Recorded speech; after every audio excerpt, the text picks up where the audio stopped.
I was invited by Echo Baron to play in a very cool 16-player double elimination Echo Cup for his patrons. I'm excited to be one of the end bosses with the very powerful Montolio. Let's see what we can do with this Jeskai cori-steel cutter PO deck.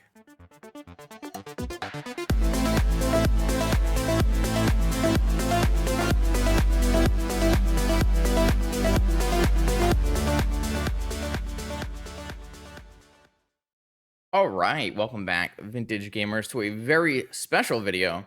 I was invited by Echo Baron to play in this 16-player double elimination bracket for his patrons or subscribers or whatever that we're doing these days, which I thought was pretty cool. We got Montolio as the other end boss here, and a bunch of very powerful wizards, actually. Seems like some strong players subscribe to Echo Baron over there. I mean, Dave Kaplan, extremely powerful wizard.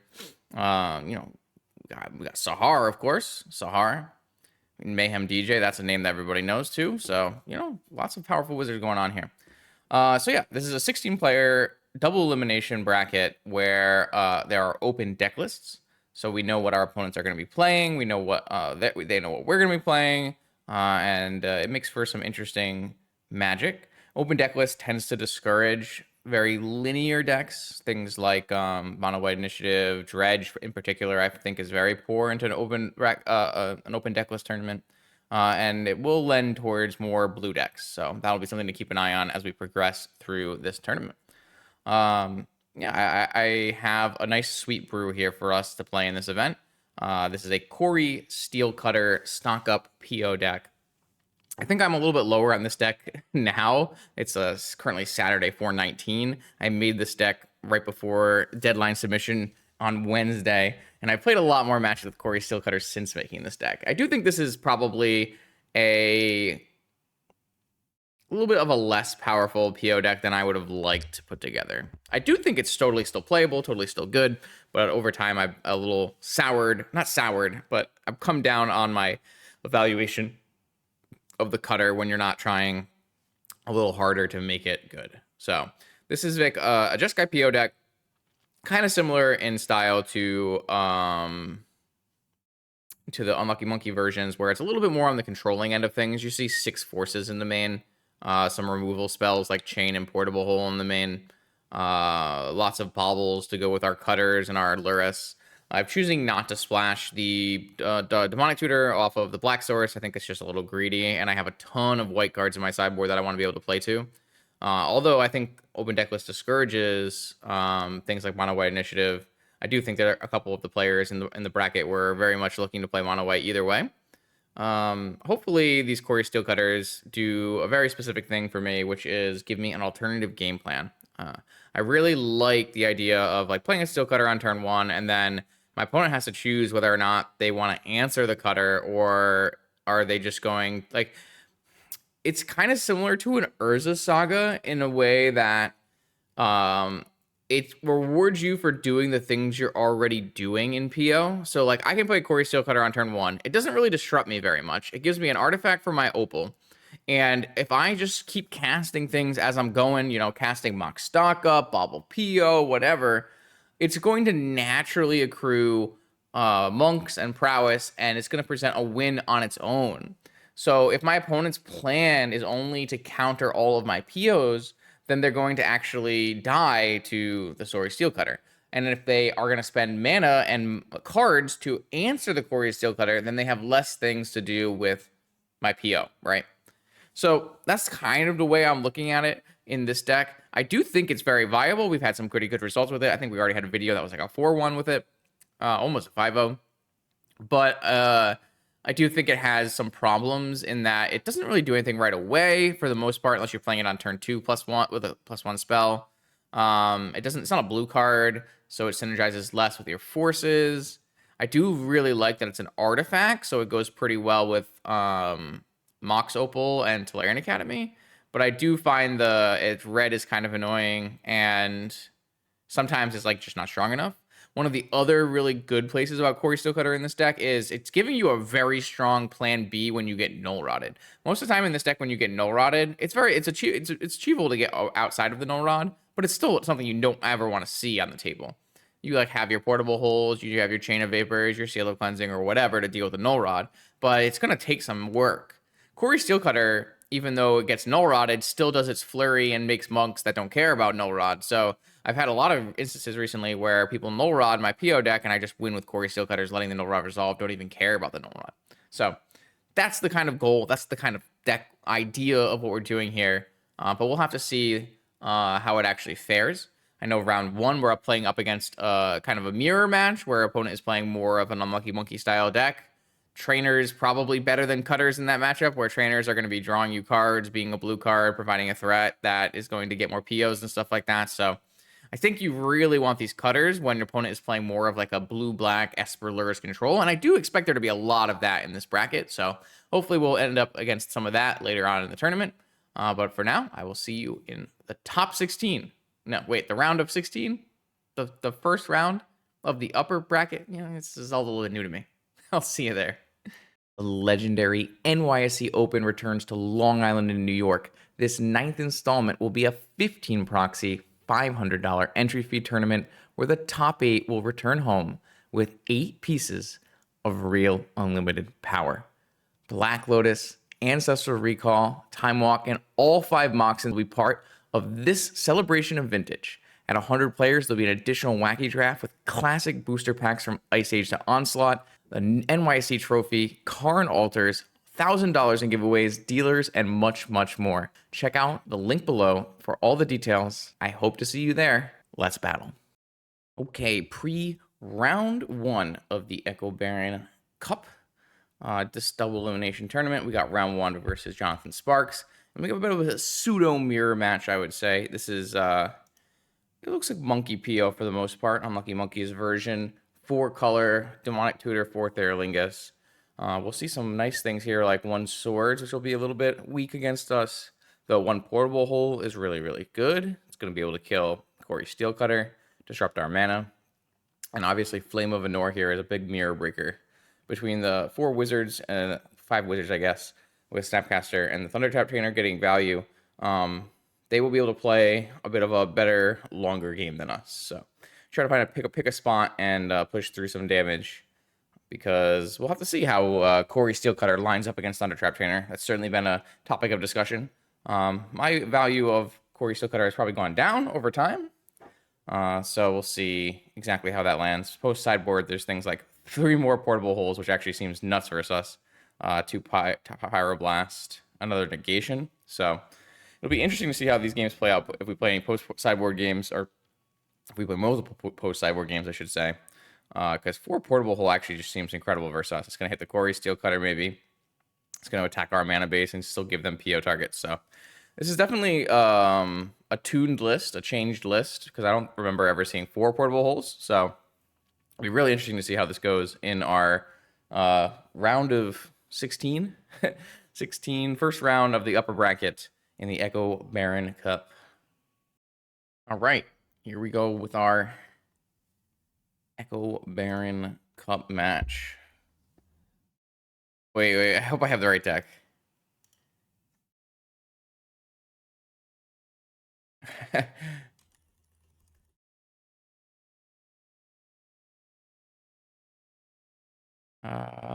Yeah, I think so.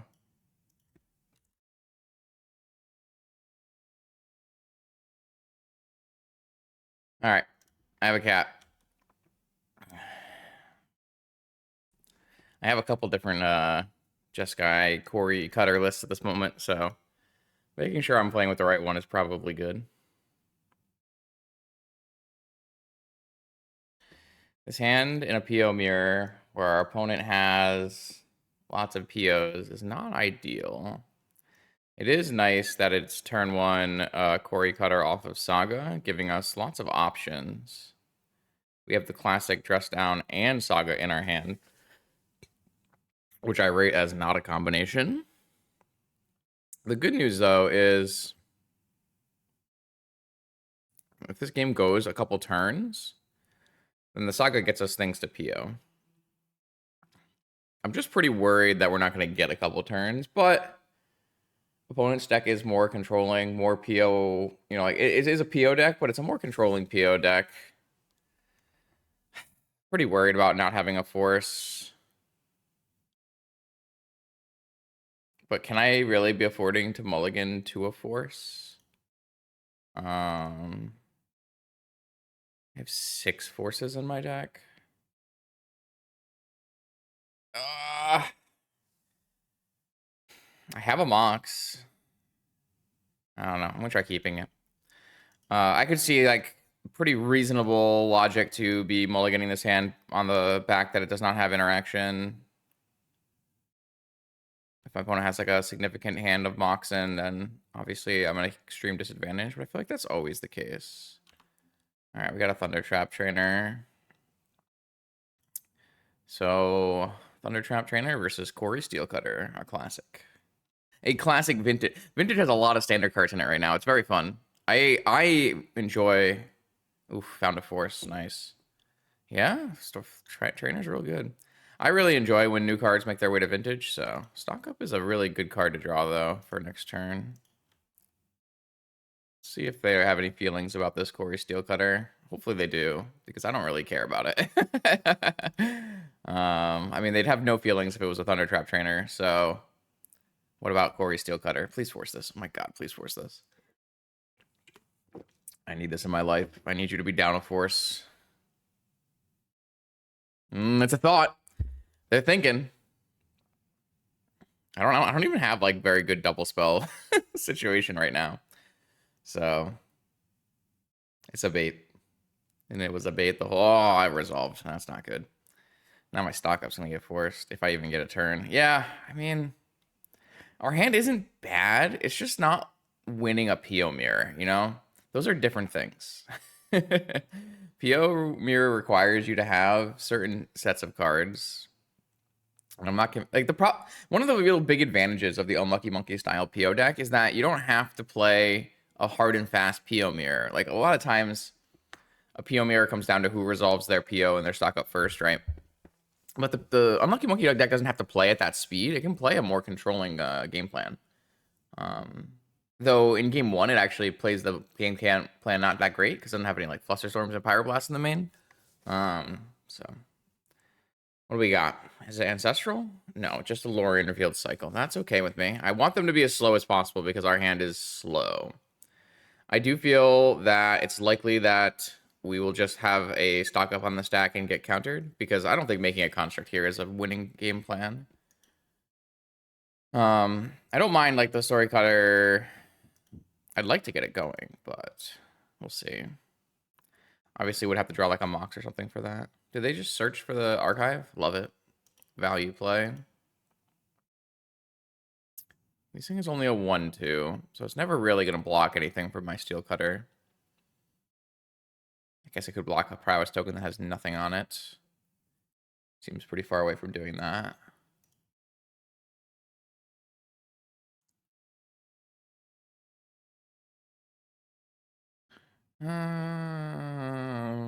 Okay. They kept the card on top. Bobble. They know my top card probably. Yeah. All right, so the question is, with my opponent's knowledge of my top card, will they be countering stock up? The good news here is this is open deck list for if I haven't said that yet. So I know my opponent doesn't have any Flusterstorms or any Pyroblasts in the main. All right, what is my card? It's a negation, not a bad draw. So I know my opponent has Force and 4 other cards. Do I care about making construct tokens? I really don't think I care about making construct tokens. I think I would rather try to get my opponent to force this stock up. I think it's actually really good for me if they don't have a force. And if they don't care and they let this resolve, then even better. They're like heavily incentivized to stop this from happening so that I don't like get going. And then our Saga can complete getting like a Mox, a Mana Crypt or something, and we can go for POs and stuff. So I think this worked out pretty well for us. So Flames of Anor, pitch to force. I'm pretty happy about this. There's a force out of my opponent's hand. My opponent's now at 3 mana, 1 Thunder Trap, and 3 cards. I'm at 3 mana, 1 cori-steel cutter, and 4 cards. I still have a force. So I don't mind this spot at all. That kind of went really well for us in my opinion. We'll see how it actually plays out, though. This Saga is actually going to be really important and really good here, just because if we get to the point where the Saga is completing, it means we're getting the best, PO card in our deck in Mana Crypt.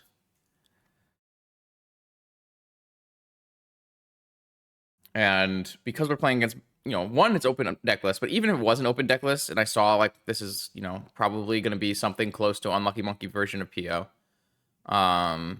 I can infer from that, unless my opponent made changes, like significant changes to how the core deck functions, that it won't have 1 mana counterspells. Now, we know it doesn't have 1 mana counterspells because this is an open deck list tournament, but even in a challenge here, I could infer that it's unlikely my opponent has 1 mana counterspells. All right, we have Flame of Anor, killing the Cutter, and drawing 2 cards. I think that's too strong. I think I'm just going to counter that. That was something I was really worried about when I started seeing this game. I do think that Thundertrap Trainer is a good card on its own, but I think that giving access to Flames of Anor is even stronger. All right, so they're going to change their force into 2 unknown cards to kill the Cutter. All right. Can't do anything about this, so this is happening.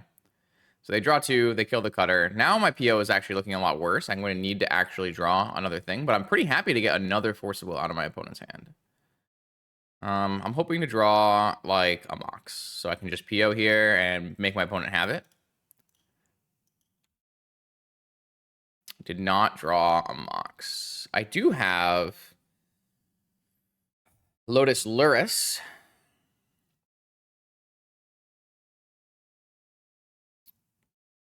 And they have 1 swords in their deck and 1 flames left.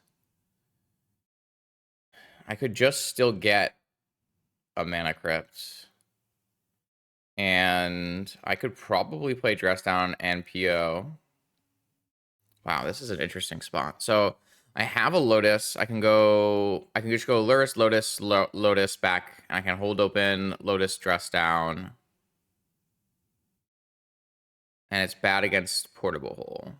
Sorry, it's bad against swords. Oh, yeah, I mean, it's got to be correct. It's got to be correct in going all in on this PO for 3. Yeah, I feel like it has to be correct.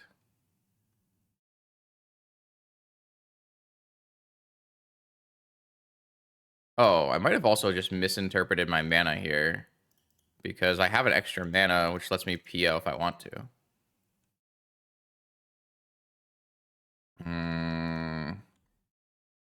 PO for 2 using Lotus seems not great. I think I'd rather hold open Dress Down. All right, no swords is really good for us. And then next turn we can buy back Steel Cutter. And then PO. I don't know, or we can just loop Dress Downs. Oh, this is bad sign. My opponent has 1,000,000 mana now. Are they going to Lurrus Bobble? Or they have an Offspring Trainer? Or are they just PO? PO wins here for sure. But if it's Lurrus, I think it's okay because we have Dress Down Loop. It's stock up last card over Lurrus. Yeah, okay.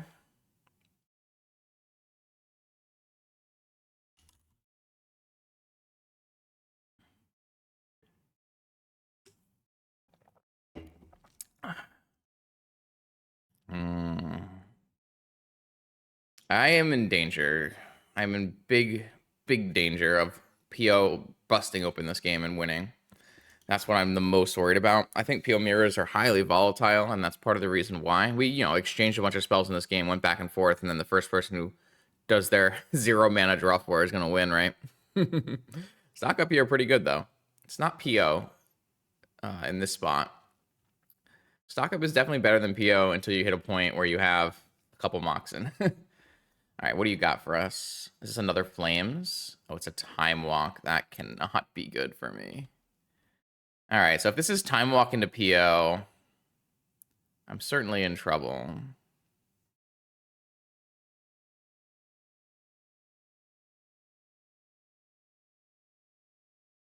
Oh, Vexing Bauble was their last card. Okay. So they don't have That does stop Lotus loops. So they have nothing right now.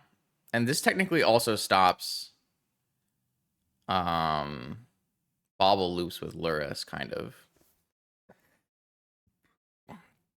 So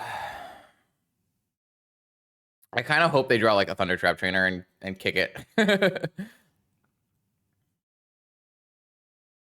Lurrus. Please don't draw any good cards. Can we just do Lurrus? If they go Lurrus, then when they would cast Lurrus, I'll respond with a dress down to...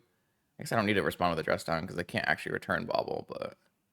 They drew PO? Oh, ma! I feel like I'm just one step behind in this game. All I have is one Fluster in the main.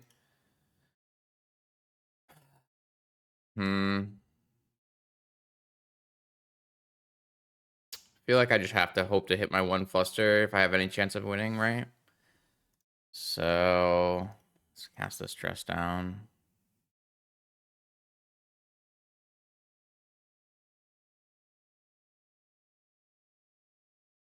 Negation. Stop by bobble. This would be so good right now. All right. Yeah. Damn. This game was so close. I think I just needed to turn the corner just a little bit. But my opponent did resolve 2 forces in this game, so...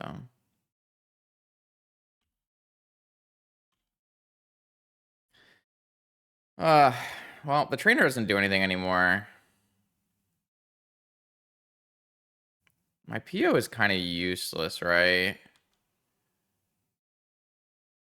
But, like, stopping a bobble is pretty useless, too. They have a bobble, a trainer, and 3 unknowns. I mean, at least they can't kick a Thunder Trap Trainer here. That's usually how this deck, like, goes ahead, right? They cast a PO, then they kick a trainer, and they have double force and can't lose. It's, like, way more controlling in that aspect.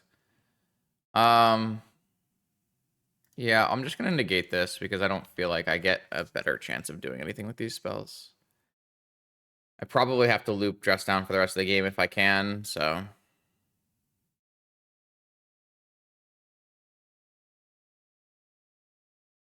Like, theoretically, if their hand is 3 more lands and a Thunder Trap Trainer, we can loop dress downs and still be okay.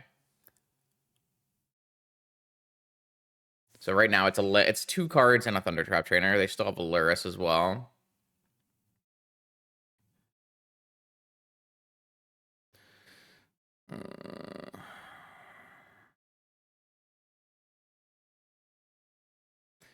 So I do feel I have a dress down, right? Do they have a 4th Aerlingus? Okay. Well, they don't have trample and haste because they're dressed down, but you did make 5 2/2s. I do think I'm gonna lose the 5 2/2s, but it's nice that I have another turn here. Dress down is like just a hell of a card. Dress down is incredible. I don't know. They might have not thought about that, or they might have just thought that was the best way to use their mana, which is definitely possible. But the Lurrus is still here, and I still have a dress down loop. So I have some things happening here. I actually can return my Lotus now because I countered the Vexing Bauble, but I need dress down. So I'm thinking I'm going to Portable Hole one of these night tokens. Just to give myself some time. Like, I'm not beating another PO, right? So I am definitely not beating another PO. I am turning off Trainer with dress down. I guess if they have a counterspell, then I have a counterspell, but I have a force. All right. So if I can draw another blue card, then maybe I'll protect myself from a force. The bad news here is... I guess there's no bad news here. The bad news here is if they draw PO, we lose. The good news here is I don't think we're dead on board at the moment. We are not losing to Trainer, and we are not losing to Lurrus. We are kind of losing to these tokens, but... we have some amount of time here. It's not over, is what I'm trying to say. I don't think the game has ended. But I will say that the trainer certainly looked a lot better than the cori-steel cutter there in that game. And I think that's going to be true for most PO matchups. PO, like combo mirrors. Because I think the cori-steel cutter is at its best when you're facing a deck with heavy counterspell interaction. that you want to have alternative game plans. And this, you don't really want to have an alternative game plan. You just want to... that was from hand, right? Because you can't return a bauble with Lurrus in play, or with Dress Down in play. Yeah. All right, so, I mean, as long as they don't draw PO, and we continue to have a Dress Down loop, the game has not ended. However, an attack here is pretty bad for us, so... I could attack... I mean, I can't ever drop the Dress Down loop because I will lose to a kicked trainer. I don't know what card I'm trying to draw to here, though. Because I probably have to sacrifice my Lurrus if they just go to combat with Lurrus here, which they should. I guess, like, the plan is... live this turn and untap and try to PO. Cool game, though. I mean, this is a great game. It wasn't like a runaway PO victory, so both sides got to play cards. I obviously wish I had a little bit stronger cards compared to what they had, but, you know, that's just magic. The Dress Down really overperformed here, though. All right, so I can definitely win this game. Not with a cori-steel cutter, I can't. All right, well, this stock up has to resolve, and then we have to... I mean, this has to be like... Yeah, I needed a PO, and I guess I can't even... A PO and an academy, maybe? I don't know. This isn't doing it, though. I'm at 2 life, so I can theoretically still hit... No, I can't hit that. I was like, Time Walk. It probably needed to be Mox Time Walk into PO. That's what it probably needed to be. Actually, very achievable. Mox Time Walk into PO would have done it from there. Because my removal is what? A portable hole? So I don't actually have removal anymore. I have my own 4th Airlingas, but I can't cast that. I can't take 2 cards and still stock up. All right, I have been vanquished here. Pretty close game, though. We fought really hard for having a significant card disadvantage. We're both going to bring in 2 Pyroblast, and my opponent is probably going to bring in 3 portable holes, which might even make me take out Steel Cutters. We'll have to see how this looks. From my side, I still like Cleansing Loops, and I think I will have an ending as a 1 Lurrus removal, and then we definitely want Fluster for the PO matches. Island away. Chain of Vapor away. I think Portable Hole is a little bit weaker on my side versus them. I might just take out all of these cori-steel cutters, actually, because they're just not blue spells, and I don't feel like they are presenting an actual threat to my opponent who has all this like built-in Flames of Anors and portable holes and stuff. That does mean that portable hole will be more aggressive at targeting my mana, which I don't really like the idea of.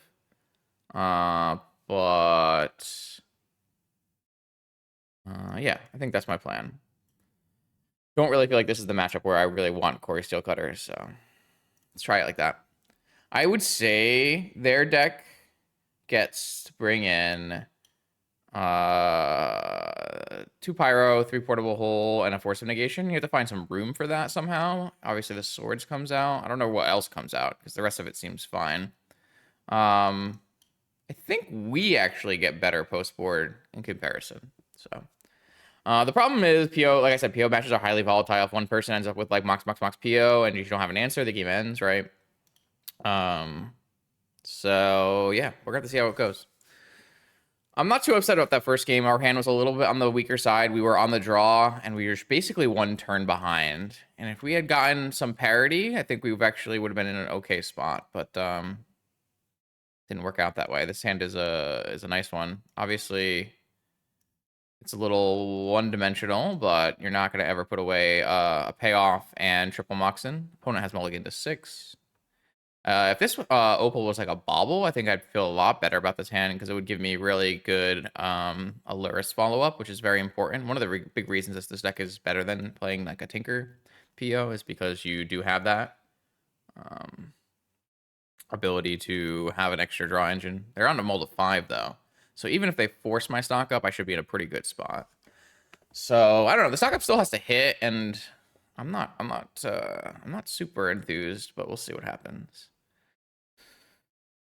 Like we really want it to be like force and then PO in the stock up. That way you have the ability to force a broken hand from the opponent, and then you can untap and still have the ability to PO. That's kind of what we're looking for here. No mind break traps or anything to play around, so time to get everything in play.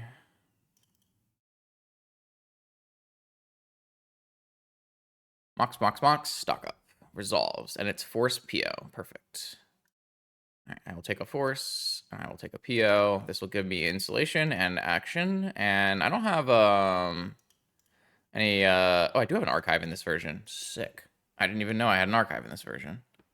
I don't have an archive in the version I'm going to play today in the challenge, which is not a PO deck.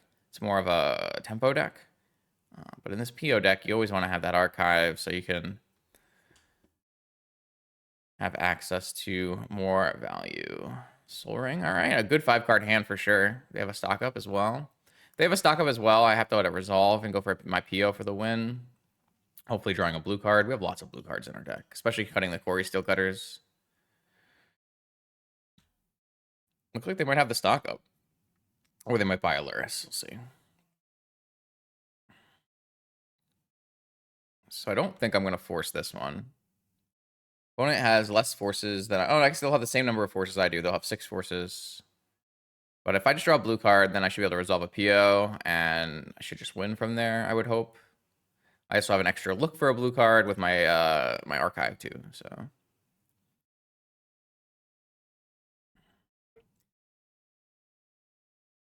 So like I don't consider this stock up to be winning in the same way that like Mox PO would be winning. That's the real reason I would like wanted to force. I guess there's a world where I could take the brainstorm and like try to hope it works out, save it till the next turn, get rid of extra stuff. I feel like it's kind of greedy, but I have an archive.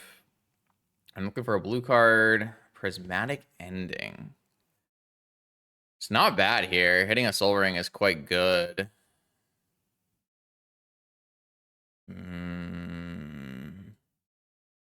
Wonder if that would bait a counterspell. Probably, it could also freaking hit like a mental misstep, right? I guess I could theoretically go white mana, but then I don't have enough mana to PO. I guess I kind of do have enough mana to PO.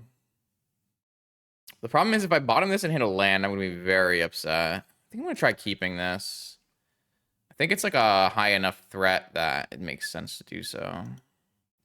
I'm just like trying to see if I should like pay white here so that I can't get misstepped.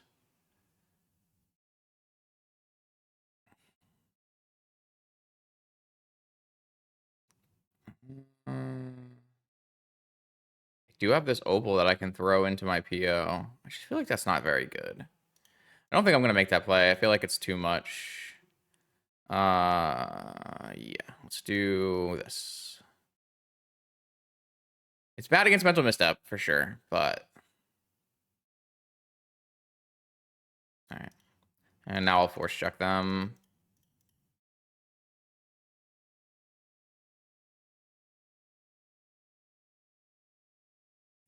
They have the force.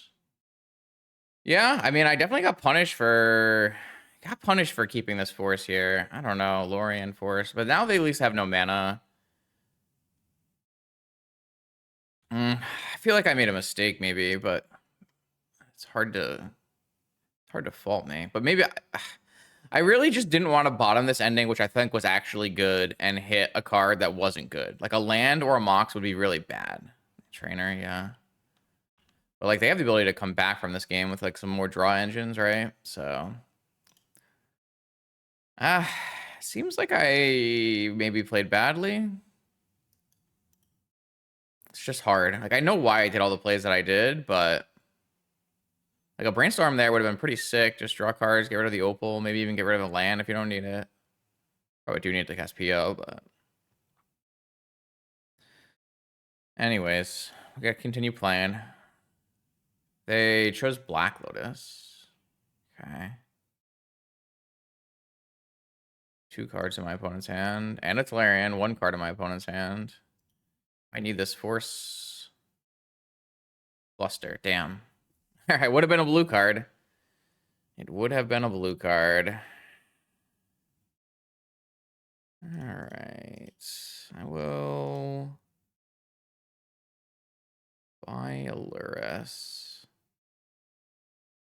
I could play Lurrus and then replay. Yeah, I think I will. Because I can just cycle all these baubles. Or sorry, cycle all these opals. I guess if they have Hardcast Force, it counters this, but I think that would be fine. Puts them pretty far behind, so. Oh, okay. I do think that I might have just over-indexed on that force there and been in a bad spot, and then I just don't know how I feel about this ending. Like, it didn't end up working out right because now they have Lotus Academy. So it didn't really work out the way I wanted it to, because they can just buy Lurrus, play Lurrus here, and they have Lotus Loop. I don't think I'm even forcing that. I guess if they follow up with, I guess also just use my Prismatic Ending, which is my removal spell for Lurrus. I probably am still countering it. Oh god, they draw stock up. No. This is probably just buy Lurrus, play Lurrus off Lotus, right? But why would you use Flame of Anor? Kill my thing, draw 2. Unreal. All right, I have to force that. I don't think I can let that go. The draw 2 part is actually the more annoying part than the draw 5. But they still have Lurrus back pocket next turn. Man, I am getting bullied by the higher draw engine set of these cards here. I think I played badly too. I think this Prismatic Ending choice was just wrong. I know why I did it, but I feel like I just needed to make the risky business play. Yeah, I'm gonna cast Portable Hole on this Lotus so they can't go Lurrusing. Please hope they don't PO, I guess. PO doesn't really matter that much here. I will play a new Mox Opal.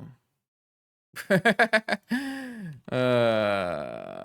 right. Well, my opponent has 1 card in hand and a Lurrus still, and they have some mana. I have nothing. They let it go into the Portable Hole so they can kill it with another Flame of Anor or a Portable Hole of their own, I guess. But they don't have white mana at the moment. Classic Monkey PO deck has some mana problems. And there's definitely a downside to playing 4-color all the best cards.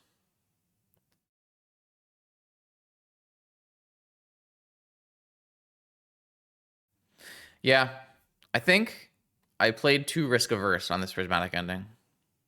On the second Flame of Anor! This card is so good. Ah! Man, I'm getting my butt kicked. The fact that you can use Flame of Anor as removal and creature removal, artifact removal, and it's still just a draw card is so good. People in Discord were hating on this card the other day, and I'm like, you don't understand. This is the perfect card to play in an Unlucky Monkey style deck where everything needs to be card draw, and you don't want to ever Unlucky Monkey never plays Flusterstorms or Pyroblast or anything like that. And this card gets to, they let them play a draw spell that actually has utility to remove things. I'm very dead in this game. I'm gonna lose again. Yeah, I don't know. I think this is just like the opponent's version of the deck is better suited for playing this kind of matchup. More draw spells. Their draw spells are also removal. It's unfortunate. Because you don't even have like flusters or POs in the main. I think what I have to do is I have to index. I think if I had to go back and play this game, I would do multiple things differently. I would go back to game 1 and I would try to mulligan the hand to be a more aggressive. I mean, mulliganing to a more aggressive hand in game 1 would have definitely lost because my opponent had like what, double or triple force. But I feel like game 1, I should like heavily index on the fact that they have no 1-mana counter spells and go for PO lines. And then in game 2, I don't know. Game 2, I think I just in the general here was too risk averse. I needed to play more aggressively. Like, they mulled a 5 in this game, and I'm getting completely outclassed. Because I am like down on draw spells. Jesus. The problem with this line from my opponent here is they're tapping out, aren't they? So if I untap and do something broken, I can still resolve it because they have a Vexing Bubble in play. A little suspect, but probably doesn't matter because I can't replay my Moxen. So it'd be pretty hard for me to combo out and win. It doesn't matter. I'm going to draw all mana and die. All right, GG's.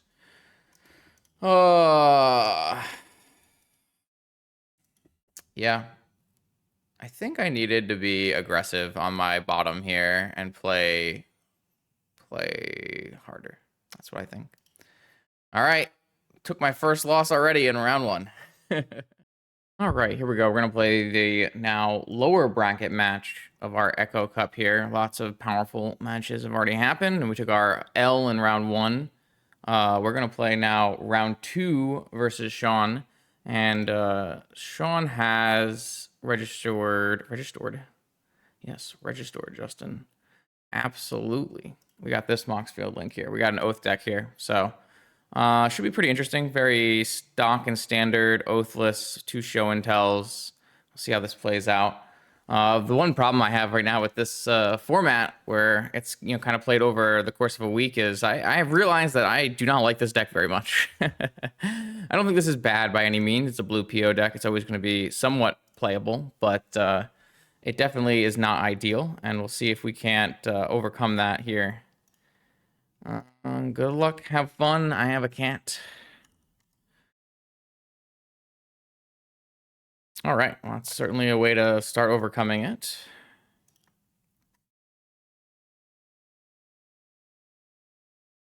We do need to keep this force for Oaths and Show and Tells. Opponent does have a ton of Flusterstorms, though.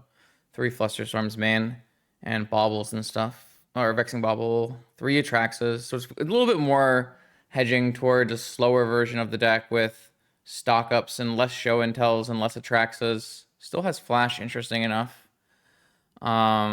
Here I will lead with the Mana Crypt and the cori-steel cutter, but I'm going to hold the Bauble for an activation with Misty Rainforest.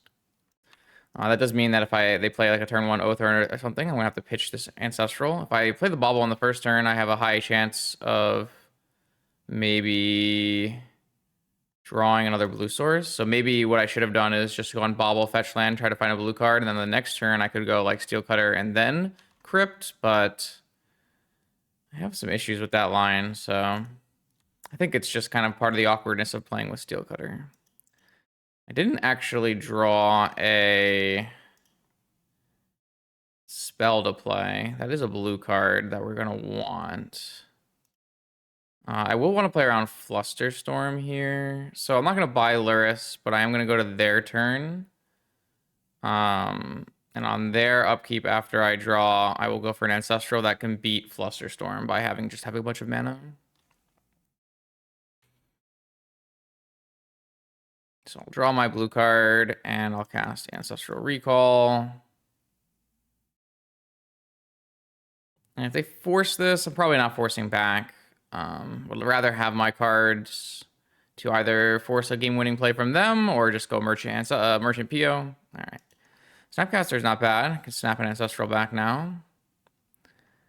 They have an Oath or no? Well, they have a Lotus. It's a lot of mana. Show and Tell.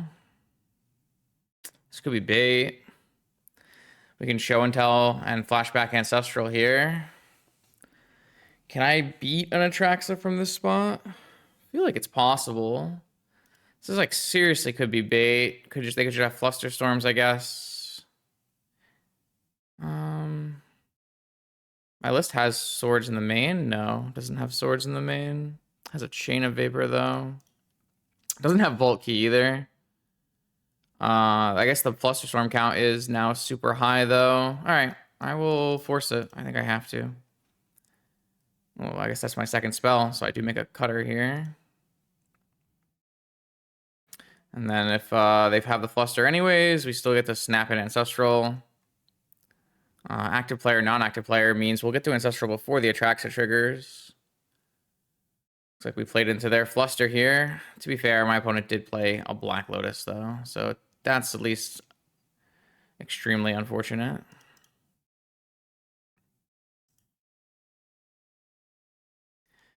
All right.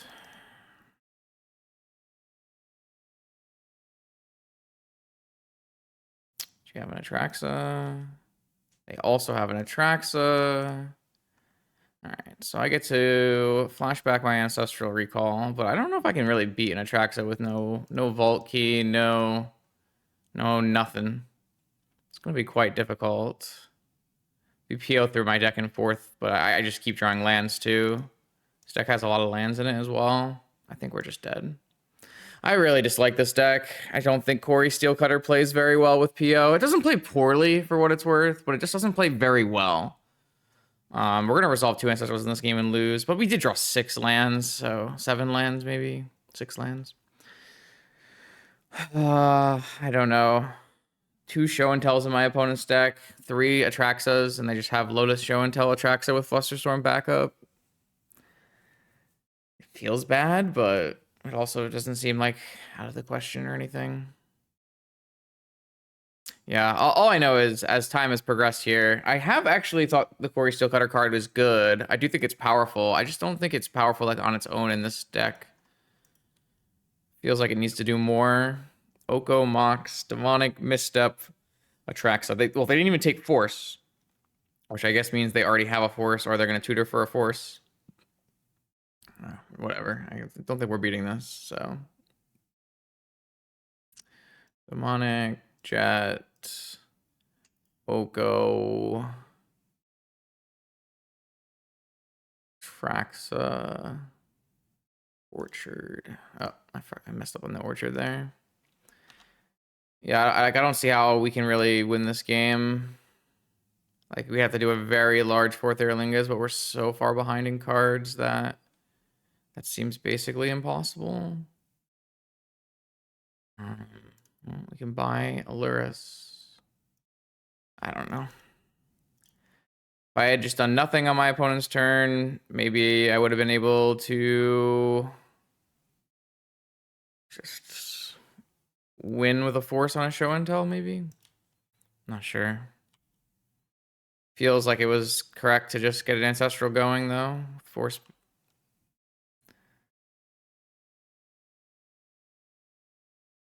I don't know. Nothing worked. Nothing is working out. I'm also taking damage, and I have a mana crypt, and that's not a Forbidden Orchard. But I don't have Pyroblast in the main or Swords in the main, so yeah, I don't know. I think it's just bad deck building. Not bad deck building, because the deck isn't bad. It's not ideal. This is Ancestral. Oh, this is Besiege You on my thing. Yeah, sure. Oh, it doesn't matter much to me. I lost my flip, so now I'm dead to the next attack. I did draw the chain. My opponent has Mental Misstep and probably Force as well. I have Mental Misstep, but I don't have blue card, so I have to go Lurrus and buy back Wobble and hit a blue card. Maybe I can get a Force on this. No. I mean, this game, I guess Chain is my out. I didn't really consider that, but maybe that's why they kept Mental Misstep. I need a blue card on top. That is not a blue card on top. I guess it's better to just... maybe I'll just fetch. I do need to draw a blue card so I can have Force and I can have Mental Misstep, because if I don't have both of them, it doesn't get there. What is this? Ancestral Recall. Do you still have Mental Misstep, Atraxa, Oko, and 2 unknowns? This doesn't really get better for me then, so I guess we'll just bounce this Atraxa. I feel like me drawing one card to try to draw a blue card is not as good as them drawing 3 cards, right? Could be wrong, though. I just needed to draw a blue card this turn. I drawn way too many lands. I think they have force backup as well, right? Yeah, they have force backup as well. All right, fine. Is it a blue card? It's a blue card. I'm very defeated right now because it's not really because of this deck in this match, though this doesn't help. Just a lot of things haven't been going super right in terms of gaming today. Well, the good news is I do have Containment Priests in this build, and I have Pyroblast, which are quite good as well. I like Prismatic and Seal. Those are great, and I like Flusterstorm. So I have a really good sideboard for the matchup. Don't really need an island here. I like Portable Hole. I like Dress Down a little bit. I mean, I think it's just cori-steel cutters come out. They're not very good here except for pressuring Oko. But I am about to get triple null rotted. Quadruple null, no, double null rotted. Double null rotted. I mean, they just have to come out. It's just how it is. Maybe I'll take out one bauble as well. I'll take out... I kind of don't hate Snap. Let's just take out Snap. Let's take out our creatures and we'll play a control game and see how it goes. We almost actually came out of that game. We needed our opponent's Atraxa trigger to be a lot less strong than it was, and we needed to draw a lot better than we did. We cast 2 Ancestrals, and we really didn't hit any of the cards we needed that would win the game. The cards we were looking for were like multiple Moxen into PO, Chain of Vapor with Force backup. Because if we could get rid of the Atraxa, I feel like we would definitely tempo them out really quickly, but didn't really work that way.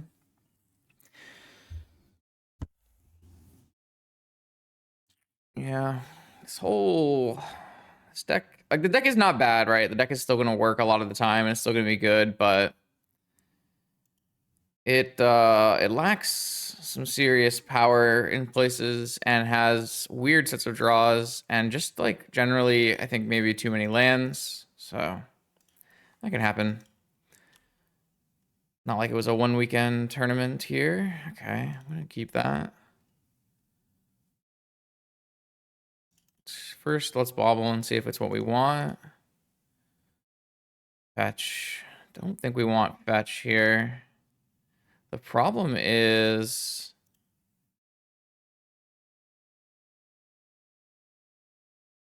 Am I buying Lurrus and not holding up Pyroblast turn 1? I feel like that's totally reasonable. But I also feel like it could just randomly come back and bite me. But I want to be able to play Lurrus on turn 2 with Pyroblast backup returning Bauble, so... Seems correct to me. Mental Misstep isn't bad. I guess they don't actually have Soul Ring in their deck. Are they gonna play turn 1 or turn 1 Orchard Oath? I have my 1 Portable Hole, so that's pretty good.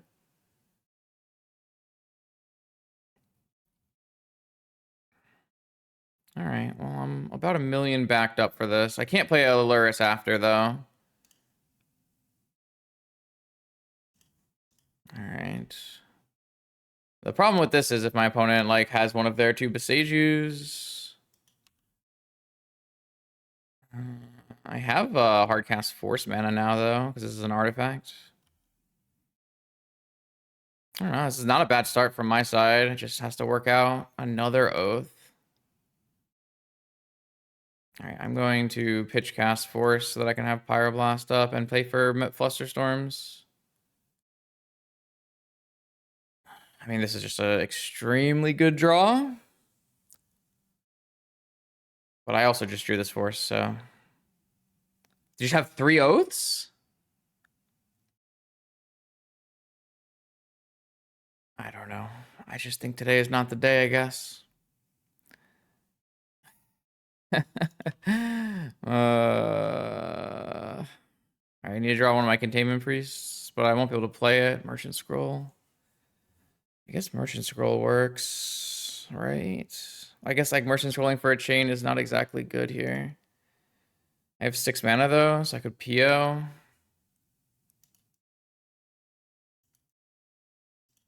All right.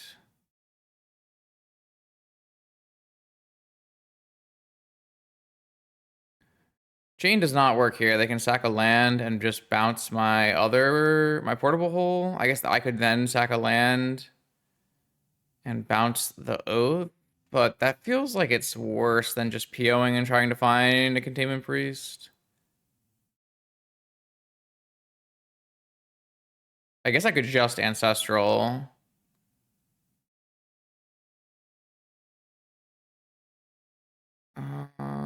Instead of picking up. So PO would cost me 2 mana and I would lose my portable hole. Be able to replay my portable hole, but like if I just cast ancestral, it's better, right? I can hit 1 land PO.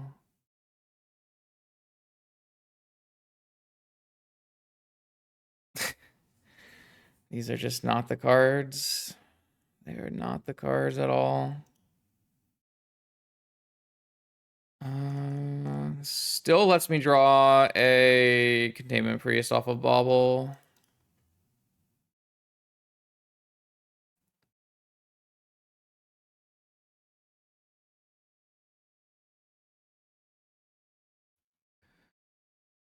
Okay. Active player, non-active player.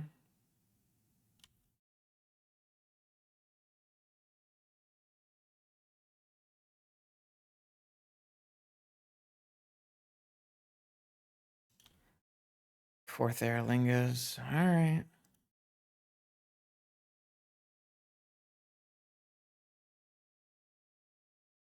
So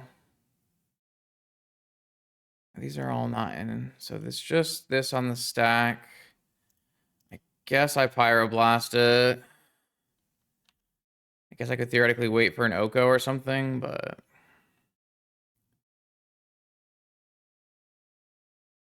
they have Fluster? Okay, sure.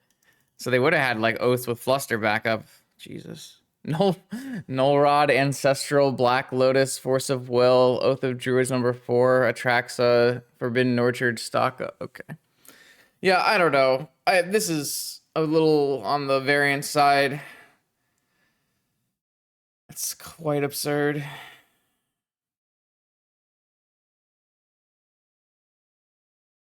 I mean, they should just go. They went Beseiju, stock up, Ancestral Oath, Atraxa, Null Rod. Yeah, that makes sense to me. I don't know. Sure, but I think I need to let it go. I just accept it. Sad Justin. Yeah, I don't know. Sure. Whiny Justin today, I guess.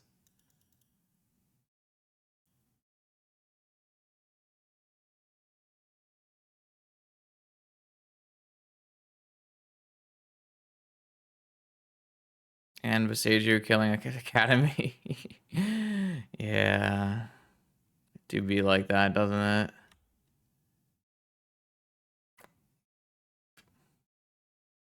All right. I've invested.